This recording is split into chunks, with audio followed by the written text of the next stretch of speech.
Bonjour,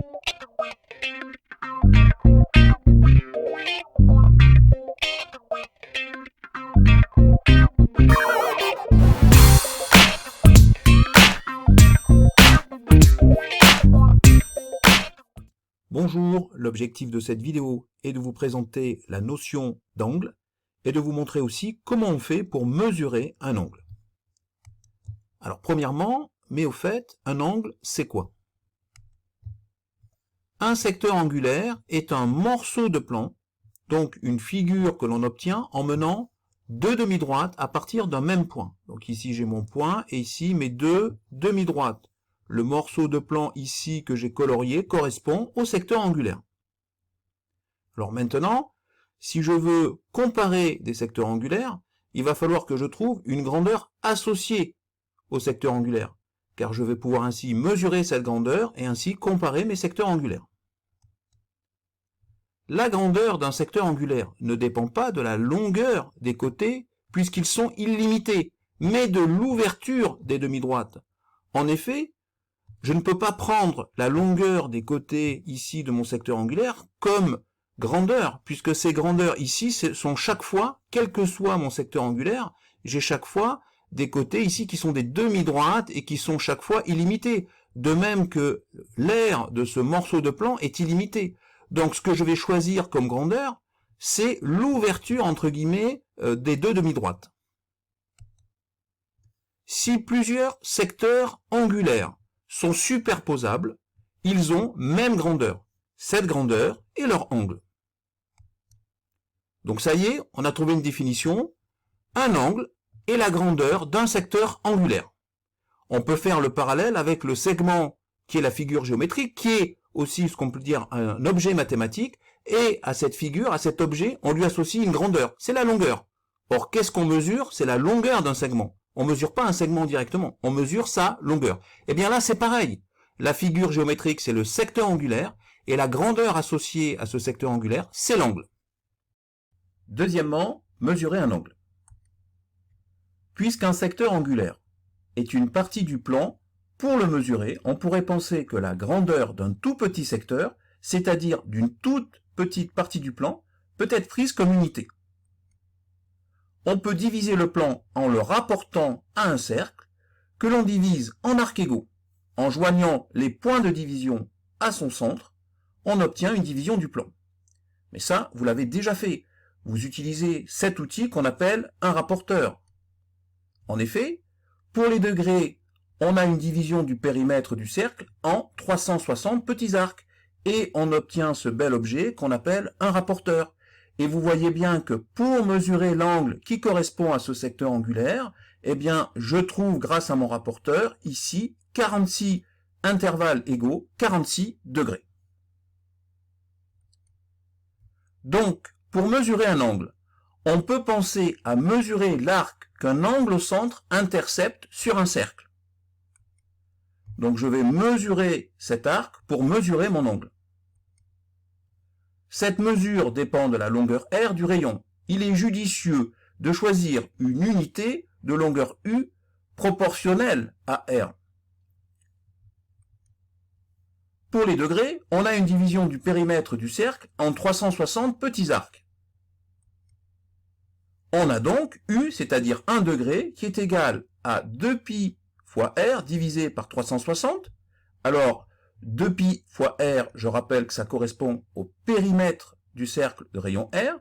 Maintenant, je sais aussi que 360, c'est 2 fois 180. Donc, après simplification, j'obtiens un π sur 180 multiplié par le rayon. Donc, voilà à quoi est égal 1 degré. L'arc de cercle qui correspond à 1 degré vaut π divisé par 180 multiplié par R. On voit bien que cet arc de cercle dépend du rayon de mon rapporteur. Si j'ai un petit rapporteur, eh bien l'arc de cercle qui correspond au degré sera petit. Si j'ai un gros rapporteur, rappelez-vous les rapporteurs qu'utilisaient vos professeurs de mathématiques au tableau, eh bien là, je vais avoir un arc de cercle qui correspond au degré qui sera plus grand. Le choix le plus simple est de prendre U, une unité qui est égale au rayon. Parce que ici, on a une unité qui est égale à π sur 180 fois R, Donc a priori, si je veux une unité qui soit proportionnelle à R et la plus simple possible, c'est de prendre directement le rayon. D'ailleurs, cette unité, on l'appelle le radian. Pourquoi radian? Puisque ça vient du latin radius, qui signifie donc le rayon. Alors, il en résulte que U, c'est-à-dire 1 radian, est donc égal à 2πr, c'est-à-dire le périmètre du cercle, et on va le diviser en 2π parties. Et ce qui veut dire que si je divise mon périmètre en 2π parties, j'obtiens des parties qui ont une longueur chacune qui valent le rayon. Donc c'est ça qui correspond, l'arc de cercle qui correspond à 1 radian est égal à 1 rayon. Il est égal au rayon de mon cercle. Ici, voilà, j'ai fait le dessin. L'arc de cercle, ici, il a pour mesure donc le rayon. Et donc je peux dire que l'angle mesure 1 radian. Cet angle mesure 1 radian. De la même façon, ici, j'ai un arc de cercle qui a pour longueur 2 fois le rayon. Donc cet angle mesure 2 radians. Alors, un tour complet va correspondre à 2 pi radians. Un demi-tour, pi radian. Un quart de tour, pi sur 2 radians. Si je prends ici, je repars de cette formule qui me dit que l'arc de cercle qui correspond au degré est égal à pi sur 180 fois r. Je remplace r par le radian, puisque je sais qu'un rayon, c'est le 1 radian. J'obtiens ici cette relation qui me permet de relier le degré au radian. 1 degré est égal à pi sur 180 fois 1 radian. De même, 1 radian est donc égal à 180 divisé par pi fois 1 degré, ce qui me donne au final 57,3 degrés. Donc 1 radian est égal à 57,3 degrés. Si on part avec la relation suivante, je multiplie par k au numérateur et au dénominateur. K fois 1 degré, ça va me donner k degrés. Donc je vais obtenir la mesure d'un angle en degrés. Alpha, ici, va correspondre à k fois pi sur 180 radians, c'est-à-dire je vais trouver l'angle qui lui correspond, mais en radians, et je vais l'appeler alpha. J'ai donc 1 divisé par pi sur 180, qui est égal à a divisé par alpha, a étant exprimé étant la mesure de l'angle en degrés, alpha étant la mesure de l'angle en radians. Alors, j'obtiens la relation suivante, alpha en radians est donc égal à pi sur 180 multiplié par a en degrés. J'ai donc une relation qui me permet, à partir d'un angle mesuré en degrés, de trouver la mesure de cet angle en radians. Alors de la même façon, je peux en déduire que a en degrés est égal à 180 divisé par pi fois alpha en radians. Donc cette formule me permet, à partir de la mesure d'un angle en radians, de pouvoir la convertir en degrés. On va maintenant faire un exemple. Convertir 120 degrés en radians, et ensuite pi sur 4 radians en degrés. Donc, pour convertir 120 degrés en radians, je vais utiliser ici la première formule. Je vais donc faire 120 multiplié par pi sur 180. Donc je sais que 120 c'est 2 fois 60, multiplié par pi 180, c'est par contre 3 fois 60. Je simplifie ici par 60 et j'obtiens au final 2 pi sur 3.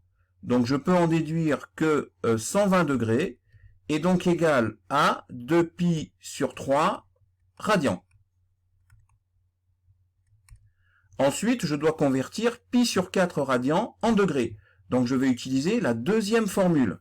J'ai donc pi sur 4 multiplié par 180 sur pi, 180 sur pi, je simplifie ici par pi, et j'obtiens donc 180 divisé par 4, c'est-à-dire 45.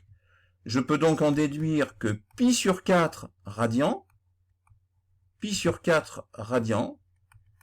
est donc égal à 45 degrés. Voilà, c'est égal à 45 degrés. Troisièmement, longueur d'un arc de cercle. Théorème, soit C un cercle de centre O et de rayon R strictement positif. A et M, deux points de C, tels que l'angle au centre AOM est pour mesure A en degrés avec A qui appartient à l'intervalle 0,360. On a ici le schéma. En désignant par L la longueur de l'arc AM, nous avons L qui est égal à A fois pi multiplié par R, le tout divisé par 180. Or, a fois pi divisé par 180, on reconnaît ici la mesure de l'angle AOM, mais en radians. Donc L est donc aussi égal à alpha, alpha étant la mesure de l'angle AOM en radians, multiplié par R. Donc voilà ce fameux théorème.